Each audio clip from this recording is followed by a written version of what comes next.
लीजिए सुनिए प्रेमचंद की लिखी कहानी शिकारी राजकुमार। वाचन समीर गोस्वामी का है। प्रेमचंद की आप अपनी पसंदीदा कहानियां अब सुन सकते हैं भारत की सबसे बड़ी पॉडकास्ट डायरेक्टरी हब हॉपर पे। हब हॉपर आपके लिए लेकर आए हैं हजारों पॉडकास्ट जो आप सुन सकते हैं दुनिया में कहीं भी कभी भी।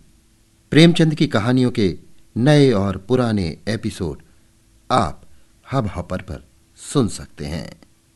तो सिलसिला शुरू करते हैं प्रेमचंद की लिखी कहानी शिकारी राजकुमार का, मेरी यानी समीर गोस्वामी की आवाज में। मई का महीना और मध्याह्न का समय था।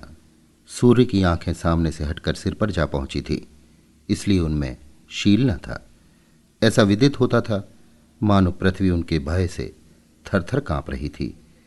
ठीक ऐसे ही समय एक मनुष्य एक हिरन के पीछे उन्मत्त चाल से घोड़ा फेंके चला आता था। उसका मुंह लाल हो रहा था और घोड़ा पसीने से लथपथ, किंतु मृग भी ऐसा भागता था मानो वायु वेग से जा रहा था। ऐसा प्रतीत होता था कि उसके पद भूमि को स्पर्श नहीं करते। इस दौड़ की जीत हार पर उसका जीवन निर्भर था। पछुआ हवा बड़े जोर से चल रही थी। ऐसा जान पड़ता था मानो अग्नि और धूल की वर्षा हो रही हो। घोड़े के नेत्र रक्तवर्ण हो रहे थे और अश्वारोही के सारे शरीर का रुधिर उबल सा रहा था, किंतु मृग का भागना उसे इस बात का अवसर न देता था कि अपनी बंदूक को संभाले। कितने ही ऊख के खेत, ढाक के वन और पहाड़ सामने पड़े और तुरंत ही सपनों की संपत्ति की भांति अदृश्य हो गए। क्रमशः मृग और अश्वारोही के बीच अधिक अंतर होता जाता था कि अचानक मृग पीछे की ओर मुड़ा। सामने एक नदी का बड़ा ऊंचा कगार दीवार की भांति खड़ा था। आगे भागने की राह बंद थी और उस पर से कूदना मानो मृत्यु के मुख में कूदना था। हिरण का शरीर शिथिल पड़ गया। उसने एक करुणा भरी दृष्टि चारों ओर फेंकी, किंतु उसे हर तरफ मृत्यु ही मृत्यु दृष्टिगोचर होती थी। अश्वारोही के लिए इतना समय बहुत था। उसकी बंदूक से गोली क्या छूटी, मानो मृत्यु के एक महाभयंकर जय ध्वनि के साथ अग्नि की एक प्रचंड ज्वाला उगल दी। हिरण भूमि पर लौट गया। मृग पृथ्वी पर पड़ा तड़प रहा था और उस अश्वारोही की भयंकर और हिंसा प्रिय आंखों से प्रसन्नता की ज्योति निकल रही थी। ऐसा जान पड़ता था कि उसने असाध्य साधन कर लिया। उसने पशु के शव को नापने के बाद उसके सींगों को बड़ी ध्यान से देखा और मन ही मन प्रसन्न हो रहा था कि इससे कमरे की सजावट दूनी हो जाएगी और नेत्र सर्वदा उस सजावट का आनंद सुख से भोगेंगे। जब तक वो इस ध्यान में मग्न था, उसको सूर्य की प्रचंड किरणों का लेश मात्र भी ध्यान न था, किंतु ज्यों ही उसका ध्यान उधर फिरा, वो उष्णता से विवल हो उठा और करुणापूर्ण आंखें नदी की ओर डाली। लेकिन वहां तक पहुंचने का कोई मार्ग न दिख पड़ा और न कोई वृक्ष ही दिख पड़ा जिसकी छाह में वो जरा विश्राम करता। इसी चिंतावस्था में एक दीर्घकाय पुरुष नीचे से उछलकर कगारे के ऊपर आया और अश्वारोही उसको देखकर बहुत ही अचंभित हुआ। नवागंतुक एक बहुत ही सुंदर और हष्टपुष्ट मनुष्य था। मुख के भाव उसके हृदय की स्वच्छता और चरित्र की निर्मलता का पता देते थे। वो बहुत ही दृढ़ प्रतिज्ञ, आशा निराशा तथा भय से बिल्कुल बेपरवाह सा जान पड़ता था। मृग को देखकर उस सन्यासी ने बड़े स्वाधीन भाव से कहा, राजकुमार, तुम्हें आज बहुत ही अच्छा शिकार हाथ लगा। इतना बड़ा मृग इस सीमा में कदाचित ही दिखाई पड़ता है। राजकुमार के अचंभे की सीमा न रही। उसने देखा कि साधु से पहचानता है। राजकुमार बोला, जी हां, मैं भी यही ख्याल करता हूं। मैंने भी आज तक इतना बड़ा हिरन नहीं देखा, लेकिन इसके पीछे मुझे आज बहुत हैरान होना पड़ा। सन्यासी ने दयापूर्वक कहा, निस्संदेह तुम्हें दुख उठाना पड़ा होगा। तुम्हारा मुख लाल हो रहा है और घोड़ा भी बेदम हो गया है। क्या तुम्हारे संगी बहुत पीछे रह गए? इसका उत्तर राजकुमार ने बिल्कुल लापरवाही से दिया, मानो उसे इसकी कुछ चिंता न थी। सन्यासी ने कहा, यहां ऐसी कड़ी धूप और आंधी में खड़े तुम कब तक उनकी राह देखोगे? मेरी कुटी में चलकर जरा विश्राम कर लो। तुम्हें परमात्मा ने ऐश्वर्य दिया है, लेकिन कुछ देर के लिए सन्याश्रम का रंग भी देखो और वनस्पतियों और नदी के शीतल जल का स्वाद लो। ये कहकर उस सन्यासी ने उस मृग के रक्तमय मृत शरीर को ऐसी सुगमता से उठाकर कंधे पर धर लिया मानो वो एक घास का गट्ठा था, और राजकुमार से कहा, मैं तो प्रायः कगार से ही नीचे उतर जाया करता हूं, किंतु तुम्हारा घोड़ा संभव है ना उतर सके। अतएव 1 दिन की राह छोड़कर 6 मास की राह चलेंगे। घाट यहां से थोड़ी ही दूर है और वहीं मेरी कुटी है। राजकुमार सन्यासी के पीछे चला। उस सन्यासी के शारीरिक बल पर अचंभा हो रहा था। आध घंटे तक दोनों चुपचाप चलते रहे। इसके बाद ढालू भूमि मिलनी शुरू हुई और थोड़ी देर में घाट आ पहुंचा। वही कदम्ब कुंज की घनी छाया में, जहां सर्वदा मृगों की सभा सुशोभित रहती, नदी की तरंगों का मधुर स्वर सर्वदा सुनाई दिया करता, जहां हरियाली पर मयूर थिरकते, कपोतादि पक्षी मस्त होकर झूमते, लता दुमरादि से सुशोभित सन्यासी की एक छोटी सी कुटी थी। सन्यासी की कुटी हरे भरे वृक्षों के नीचे सरलता और संतोष का चित्र बन रही थी। राजकुमार की अवस्था वहां पहुंचते ही बदल गई। वहां की शीतल वायु का प्रभाव उस समय ऐसा पड़ा जैसा मुरझाते हुए वृक्ष पर वर्षा का। उसे आज विदित हुआ कि तृप्ति कुछ स्वादिष्ट व्यंजनों ही पर निर्भर नहीं है, और न निद्रा सुनहरे तकियों की ही का आवश्यकता रखती है। शीतल मंद सुगंध वायु चल रही थी। सूर्य भगवान अस्पताल को प्रयाण करते हुए इस लोक को त्रसित नेत्रों से देखते जाते थे, और सन्यासी एक वृक्ष के नीचे बैठा हुआ गा रहा था, ऊधो कर्मन की गति ने आ रही। राजकुमार के कानों में स्वर की भनक पड़ी। उठ बैठा और सुनने लगा। उसने बड़े बड़े कलावंतों के गाने सुने थे, किंतु आज जैसा आनंद उसे कभी प्राप्त नहीं हुआ था। इस पद ने उसके ऊपर मानो मोहनी मंत्र का जाल बिछा दिया। वो बिल्कुल बेसुध हो गया। सन्यासी की ध्वनि में कोयल की कूक सरीखी मधुरता थी। सम्मुख नदी का जल गुलाबी चादर की भांति प्रतीत होता था। कूलद्वय की रेत चंदन की चौकी सी दिखती थी। राजकुमार को ये दृश्य स्वर्गीय सा जान पड़ने लगा। उस पर तैरने वाले जल जंतु ज्योतिर्मय आत्मा के सदृश दिख पड़ते थे, जो गाने का आनंद उठाकर मत्त से हो गए थे। जब गाना समाप्त हो गया, राजकुमार सन्यासी के सामने बैठ गया और भक्तिपूर्वक बोला, महात्मन, आपका प्रेम और वैराग्य सराहनीय है। मेरे हृदय पर इसका जो प्रभाव पड़ा है वो चिरस्थायी रहेगा। यद्यपि सम्मुख प्रशंसा करना सर्वथा अनुचित है, किंतु इतना मैं अवश्य कहूँगा कि आपके प्रेम की गंभीरता सराहनीय है। यदि मैं गृहस्थी के बंधन में न पड़ा होता तो आपके चरणों से पृथक होने का ध्यान स्वप्न में भी न करता। इसी अनुरागावस्था में राजकुमार कितनी ही बातें कह गया, जो कि स्पष्ट रूप से उसके आंतरिक भावों का विरोध करती थी।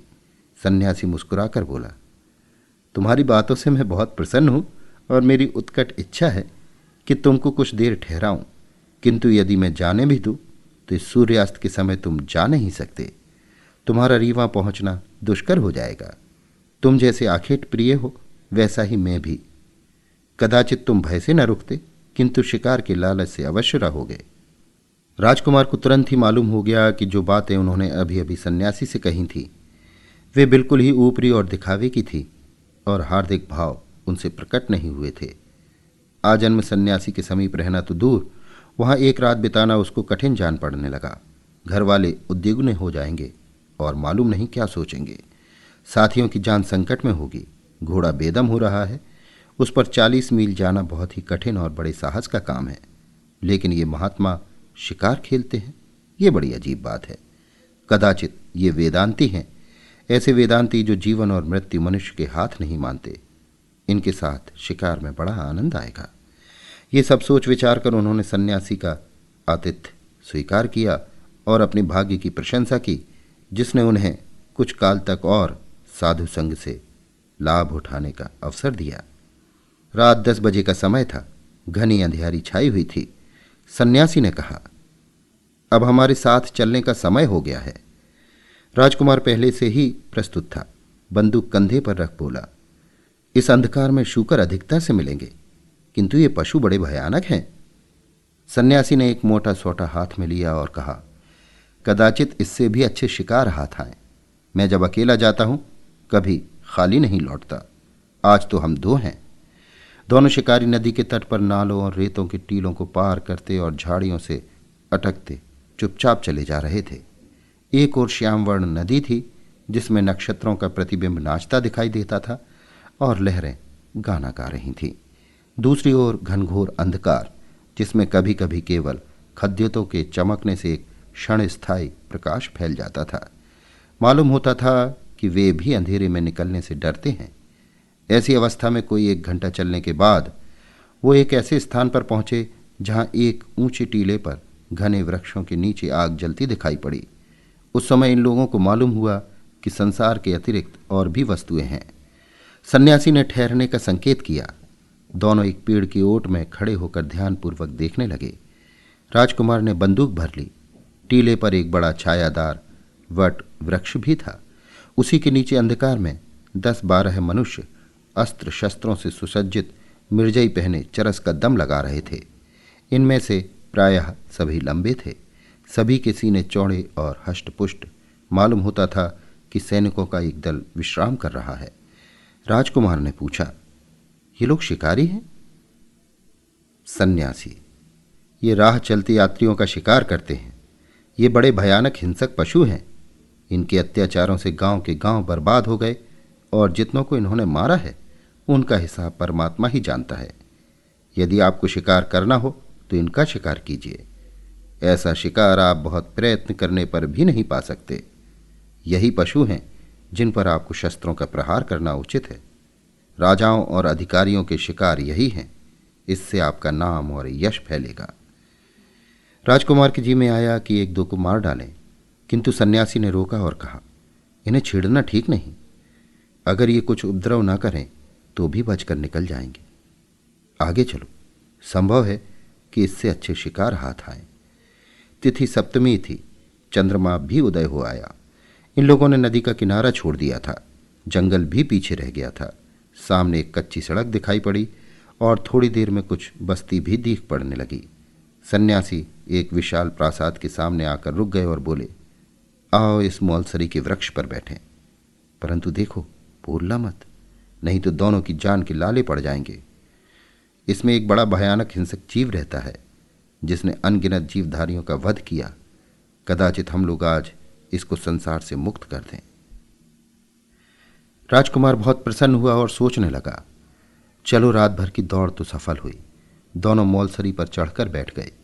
राजकुमार ने अपनी बंदूक संभाल ली और शिकार की, जिसे वो तेंदुआ समझे हुए था, वाट देखने लगा।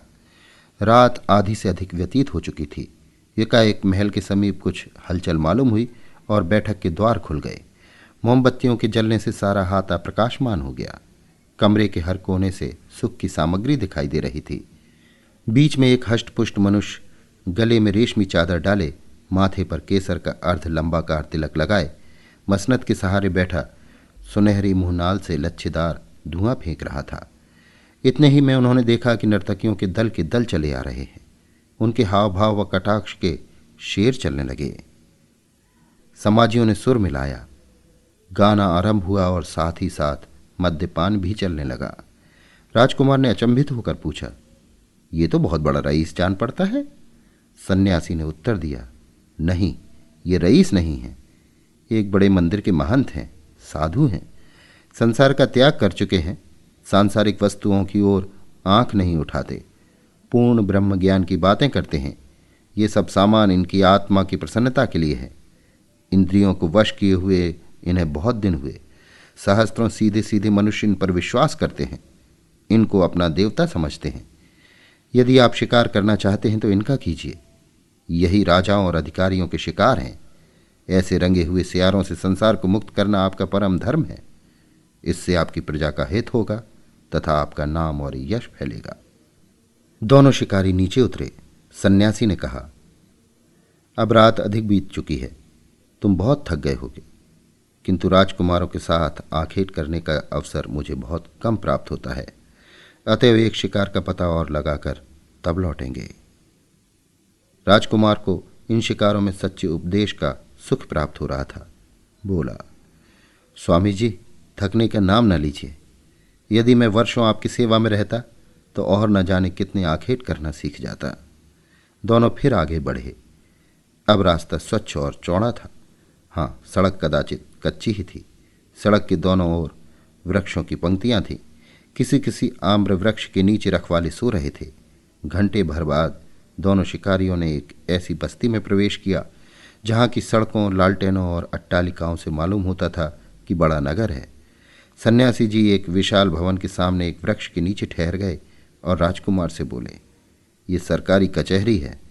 यहाँ राज्य का बड़ा कर्मचारी रहता है, उसे सूबेदार कहते हैं। उनकी कचहरी दिन को भी लगती है और रात को भी। यहाँ न्याय सुवर्ण और रत्नादिकों के मूल बिकता है। यहाँ की न्यायप्रियता द्रव्य पर निर्भर है। धनवान दरिद्रों को पैरों तले को चलते हैं और उनकी गुहार कोई भी नहीं सुनता। यही बातें हो रही थी कि एकाएक कोठे पर दो आदमी दिखलाई पड़े। दोनों शिकारी वृक्ष की ओट में छिप गए। सन्यासी ने कहा, शायद सूबेदार साहब कोई मामला तय कर रहे हैं। ऊपर से आवाज आई, तुमने एक विधवा की जायदाद ले ली है। मैं इसे भली भांति जानता हूं। यह कोई छोटा मामला नहीं है। इसमें 1 सहस्त्र से कम पर मैं बातचीत करना नहीं चाहता। राजकुमार में इससे अधिक सुनने की शक्ति न रही। क्रोध के मारे नेत्र लाल हो गए। यही जी चाहता था कि इस निर्दयी का अभी वध कर दूं, किंतु सन्यासी जी ने रोका। बोले, आज इस शिकार का समय नहीं है। यदि आप ढूंढेंगे तो ऐसे शिकार बहुत मिलेंगे। मैंने इनके कुछ ठिकाने बतला दिए हैं। अब प्रातःकाल होने में अधिक विलंब नहीं है। कुटी यहाँ से अभी 10 मील दूर होगी। आइए शीघ्र चलें। दोनों शिकारी 3 बजते बजते फिर कुटी में लौट आए। उस समय बड़ी सुहावनी रात थी। शीतल समीर ने हिला हिलाकर वृक्षों और पत्तों की निद्रा भंग करना आरंभ कर दिया था। आध घंटे में राजकुमार तैयार हो गए। सन्यासी में अपनी विश्वास और कृतज्ञता प्रकट करते हुए उनके चरणों पर अपना मस्तक नवाया और घोड़े पर सवार हो गए। सन्यासी ने उनकी पीठ पर कृपापूर्वक हाथ फेरा, आशीर्वाद देकर बोले, राजकुमार, तुमसे भेंट होने पर मेरा चित्त बहुत प्रसन्न हुआ। परमात्मा ने तुम्हें अपनी सृष्टि पर राज करने के हेतु जन्म दिया है। तुम्हारा धर्म है कि सदा प्रजापालक बनो। तुम्हें पशुओं का वध करना उचित नहीं। दीन पशुओं के वध करने में कोई बहादुरी नहीं, कोई साहस नहीं। सच्चा साहस और सच्ची बहादुरी दीनों की रक्षा और उनकी सहायता करने में है। विश्वास मानो, जो मनुष्य केवल चित्त विनोदार्थ जीव हिंसा करता है, वो निर्दयी घातक से भी कठोर हृदय है। वो घातक के लिए जीविका है, किंतु शिकारी के लिए केवल दिल बहलाने का एक सामान। तुम्हारे लिए ऐसे शिकारों की आवश्यकता है जिसमें तुम्हारी प्रजा को सुख पहुंचे।